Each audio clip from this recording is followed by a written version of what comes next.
le péché, la parole de Dieu dit que le péché, c'est la violation de la loi, la transgression de la loi. La version d'Abi parle d'iniquité.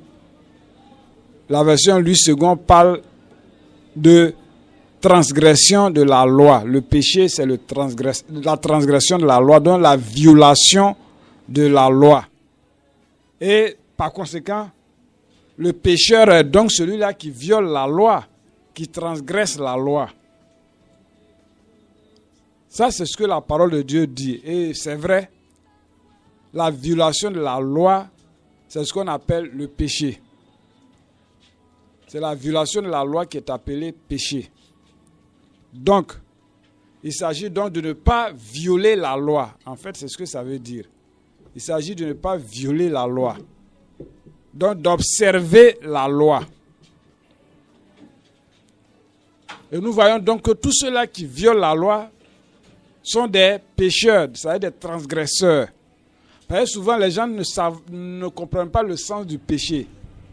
Quand on dit le péché ou le pécheur, ils se disent, mais le pécheur, c'est celui qui ne connaît pas le Seigneur Jésus. Vous voyez, c'est ce que les gens ont l'habitude de dire. Non. La parole de Dieu dit que le péché, c'est la transgression, la violation de la loi. C'est ce qui est appelé péché.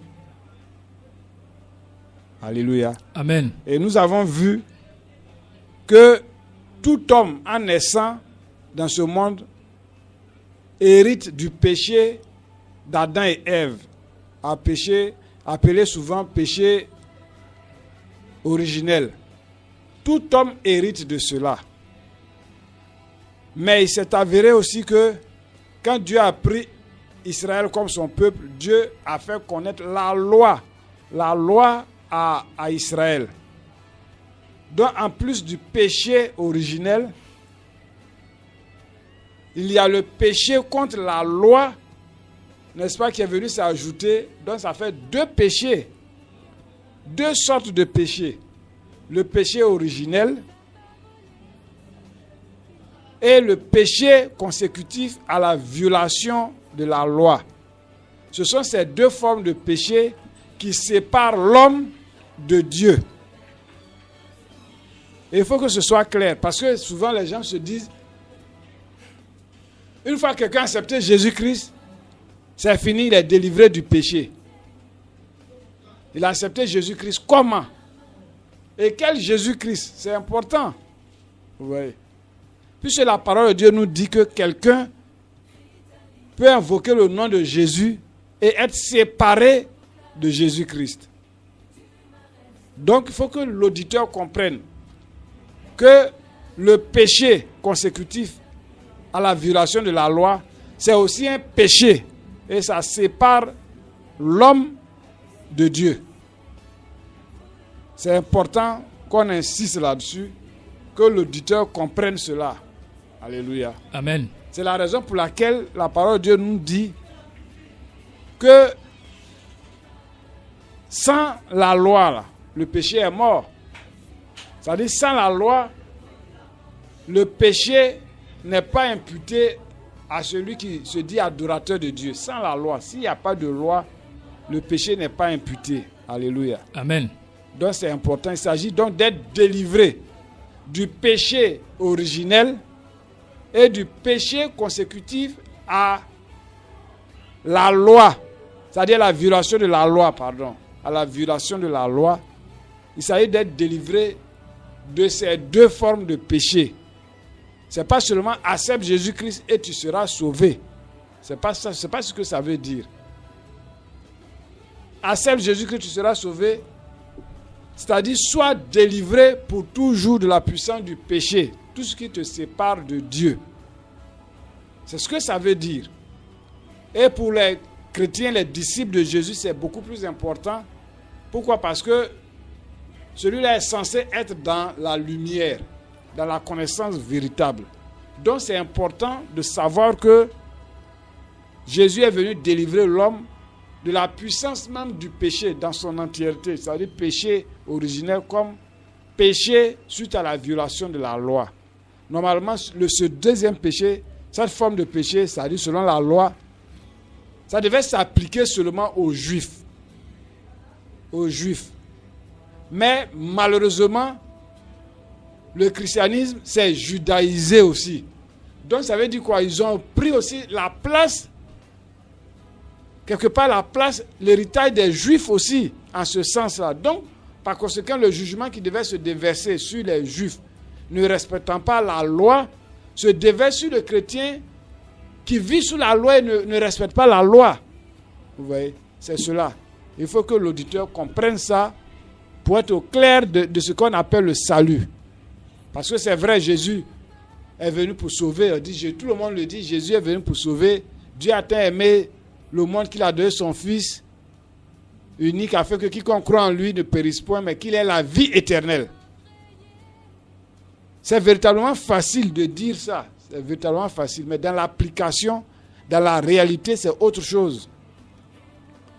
Quand il dit qu'il a aimé le monde au point de donner son Fils, afin que quiconque croit en lui ne périsse pas, mais qu'il ait la vie éternelle. Quand il parle de périr, c'est la mort. Le salaire du péché, c'est la mort. C'est de la mort. La parole de Dieu parle. La mort, quelle mort? Pas la mort physique, mais la mort spirituelle. C'est cela que la parole de Dieu appelle la mort. Quand la parole de Dieu dit la mort, ce n'est pas la mort physique. Bon, quelqu'un était là, bon, vous voyez, on l'a déclaré mort. Ce n'est pas cela. C'est la séparation éternelle avec Dieu. C'est cela. C'est pour ça que la fin du verset se termine par la vie éternelle. Se termine par la vie éternelle. Quand on prend par exemple Jean chapitre 5, verset 24, le Seigneur Jésus dit, celui qui écoute sa parole, n'est-ce pas, il croit en celui qui l'a envoyé, ne vient point en jugement, mais il est passé de la mort à la vie. Ce n'est pas la mort physique, mais la mort spirituelle à la vie éternelle. Pour dire quoi? La mort, la séparation éternelle avec Dieu, tu passes maintenant à la vie éternelle, c'est-à-dire la communion parfaite et éternelle pour toujours avec Dieu. Amen. Être dans sa présence éternellement. C'est ce que ça veut dire. Il ne s'agit pas de mort physique. Si c'est de mort physique, tous ceux de son époque sont morts.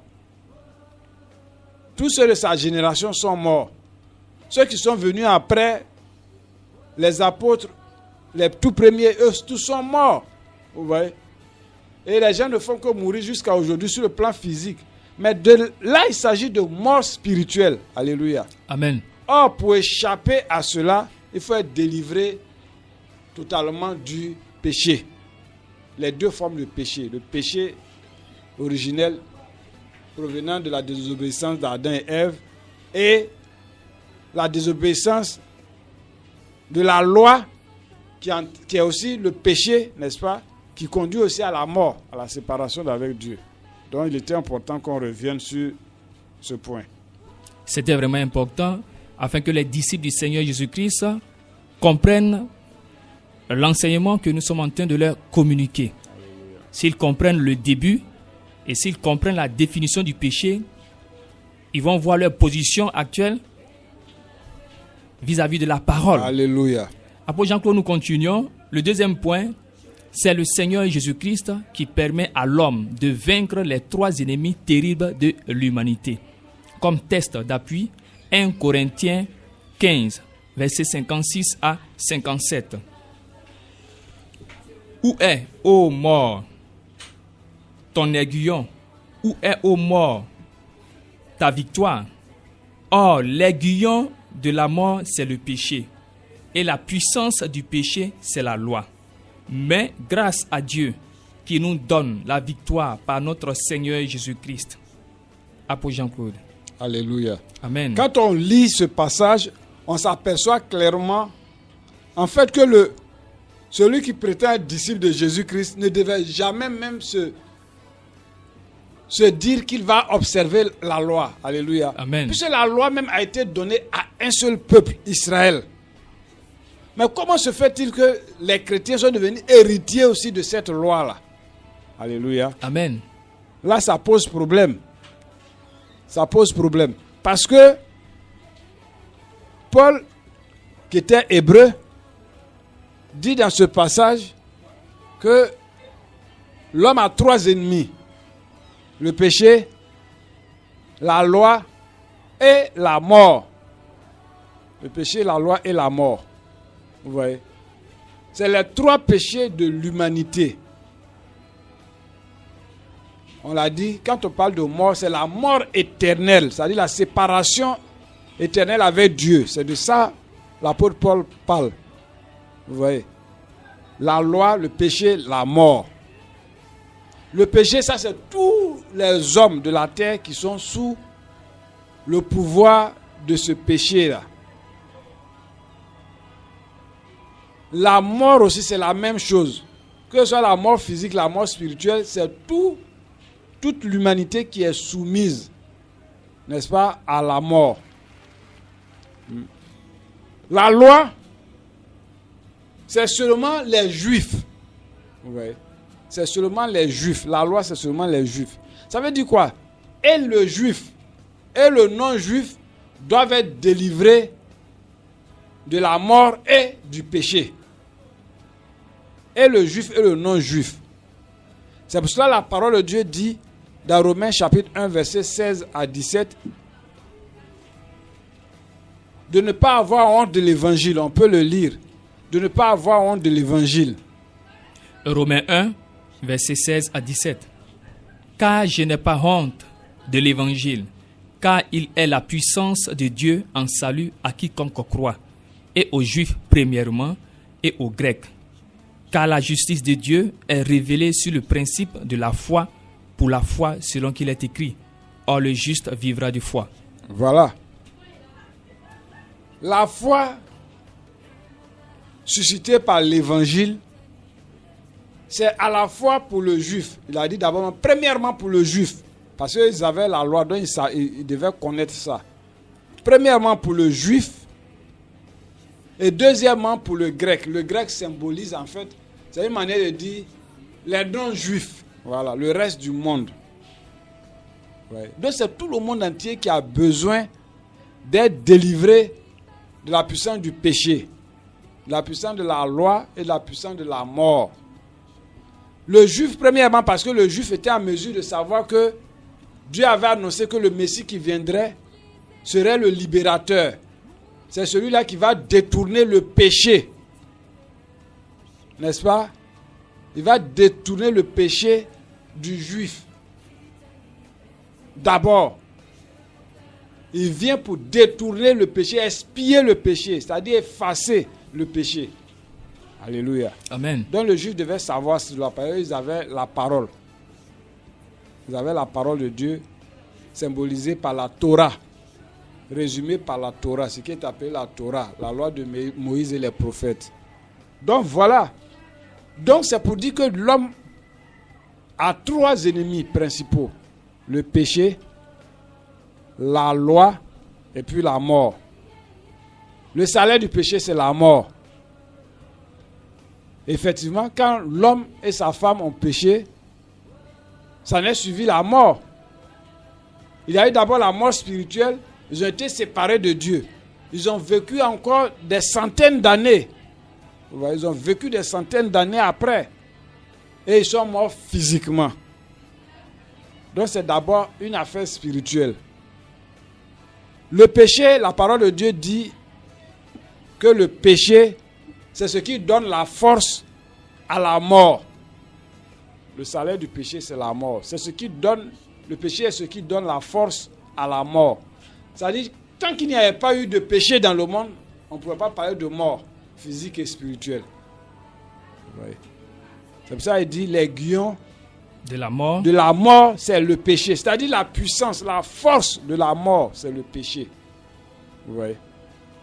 Et il dit ensuite, la puissance du péché, c'est la loi. La puissance du péché, c'est la loi. C'est-à-dire ce qui donne la force au péché, c'est la loi. Ça s'adresse particulièrement aux juifs.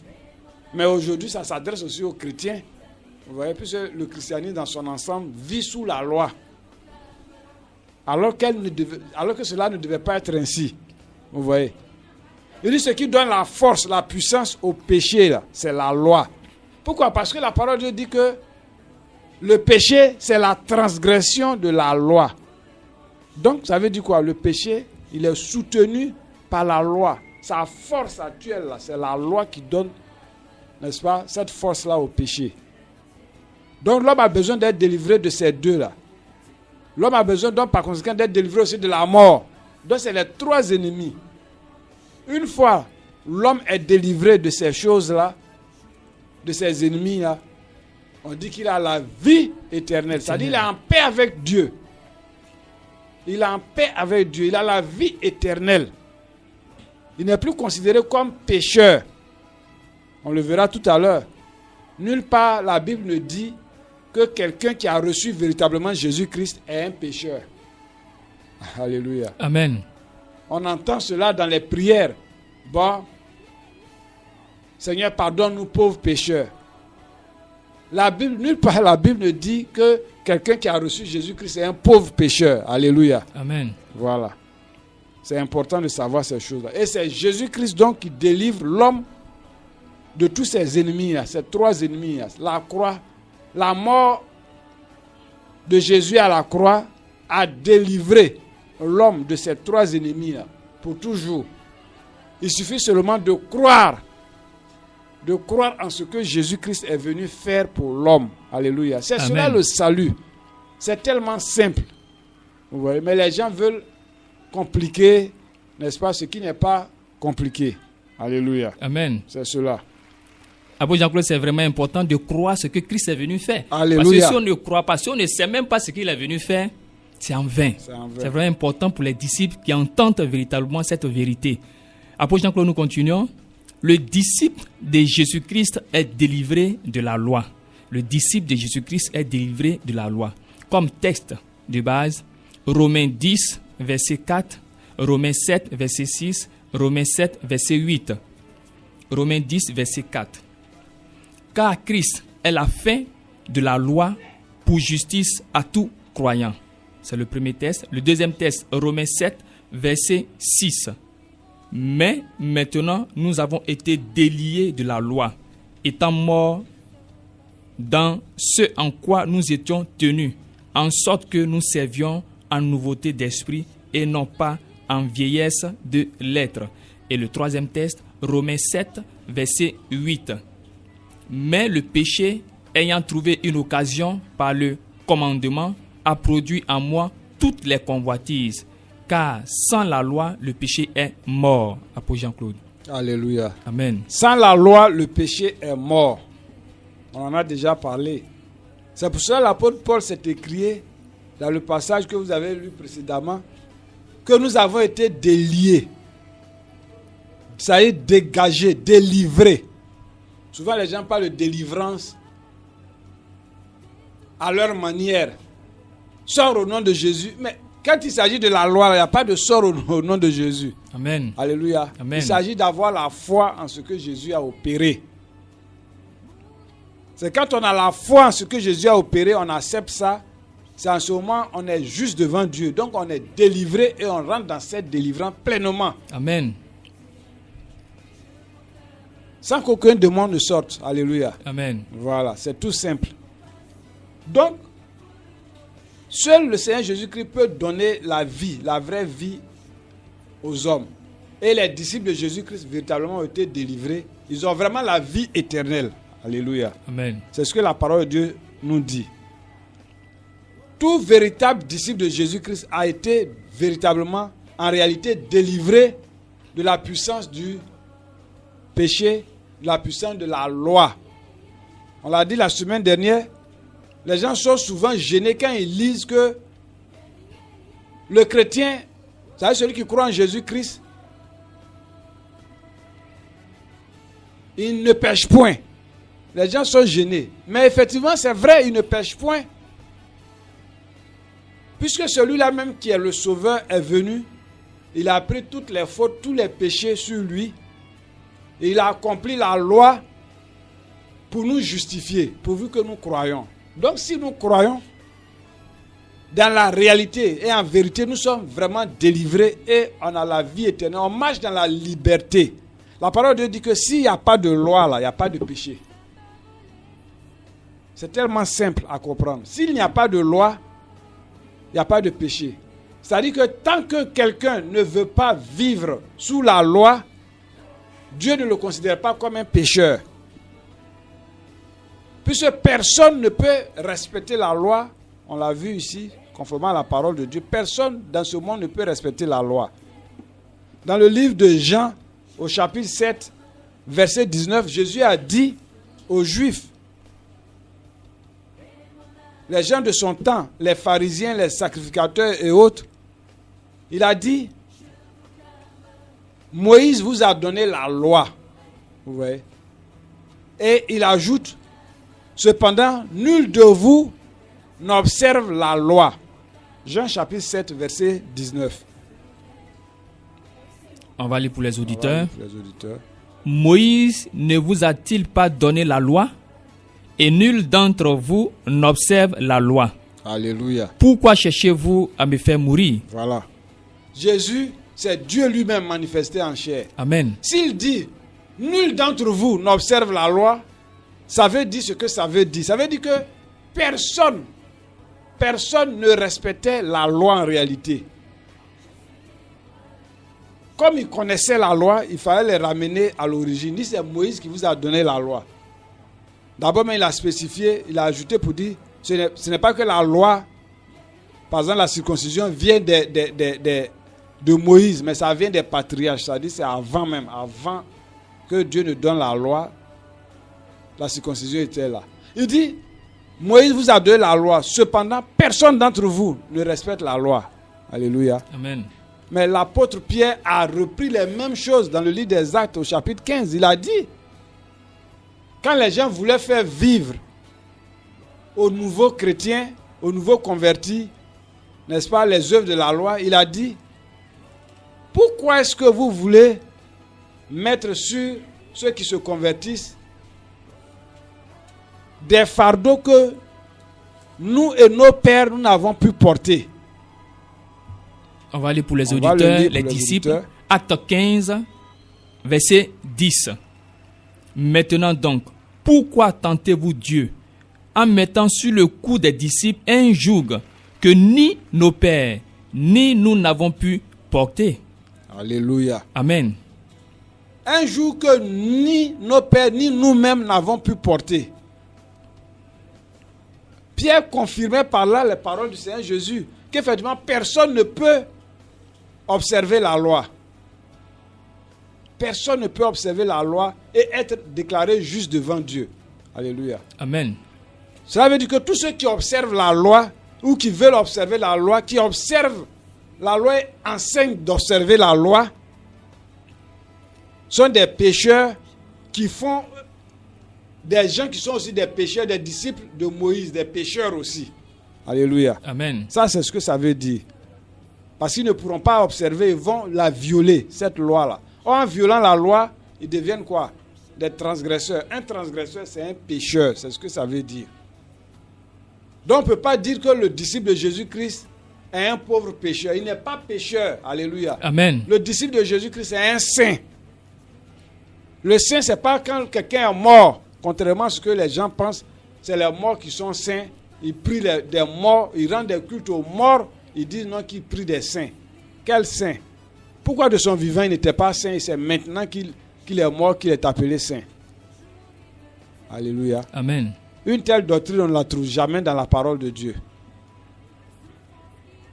Le saint, c'est celui-là qui a accepté Jésus-Christ, il a été lavé de ses péchés, il a été délivré du pouvoir du péché, il a été délivré du pouvoir de la mort, il a été délivré du pouvoir de la loi. C'est celui-là qui est appelé saint aux yeux de Dieu. Alléluia. Amen. Voilà.